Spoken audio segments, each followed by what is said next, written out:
Uncertainty looms for a Fresno-based nonprofit. It says it's being forced to leave the space that it's been using for more than a dozen years at one city community center. Fox 26 reporter Myra Franco spoke with the nonprofit and the council member who represents that district. Myra, what's going on? Liz, both the organization and the city have the same goal in mind: to make sure no child is left behind. But they have different approaches. Those with the nonprofit tell me it's being suddenly kicked out for no reason. I spoke with council member Miguel Arias to find out what happened and if there's a solution.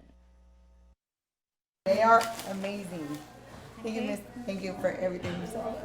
Fresno Street Saints has operated out of Sunset Community Center for free for the last 12 years, but it will no longer be able to run full operations there come Monday. You guys have been here for years. You've seen this place flourish. I want you to take a moment and kind of look around, and what comes to mind when you see everything kind of packed and ready to go?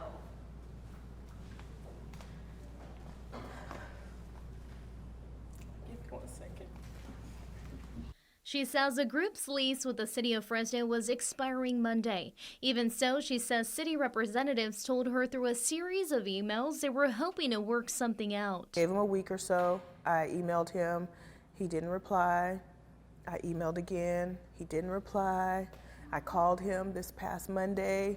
He left a message. He didn't answer. He didn't call me back.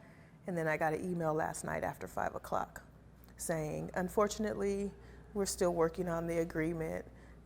Basically, you guys still have to vacate on Monday. That email also stated the city of Fresno will resume full operations at the Sunset Community Center from now on. Hutchings says city staff has already been using the site for about a year. During that time, it made Fresno Street Saints stop their program at 3:30 to start the cities. 3:30, they're doing homework and getting homework assistance. And for about an hour, then after that, there's other activities that they can do.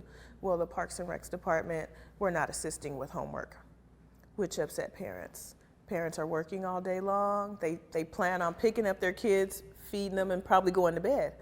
But they weren't. They were having to go home and help their kids with their homework. The city took over immediate changes. It was not the same. They had an issue. They didn't like it as much. So it was a necessity for me. I had to have them in this after-school program. She says not only was it helping her as a parent, but her 2 girls in their academic studies. Olga helps them with their homework. I speak a little bit of Spanish, but after my daughter got to 2nd grade, I hate to say it, but she's better than me.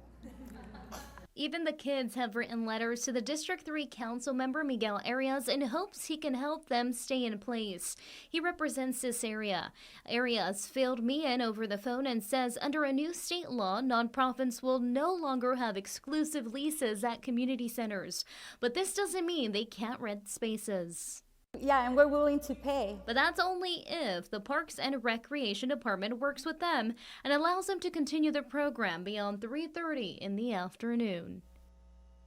Arias says the city is making adjustments to expand recreational programs at community centers as a result of Measure P. That's the tax measure voters passed to fund parks and arts. He says this still has the potential to be a win-win, providing more recreational programs and the services provided by Fresno Street Saints if they become tenants. Liz? Certainly hope they reach a deal with so many families that depend on them for services. Thanks so much, Myra. The founder of Fresno Street Saints started the program to help at-risk youth. It has provided workforce and leadership training. Its mission is to fight poverty, restore broken communities, and help underserved communities in any way it can. Want to see more stories like this? Watch Great Day weekday mornings from 5 to 10 and Fox 26 News at 10.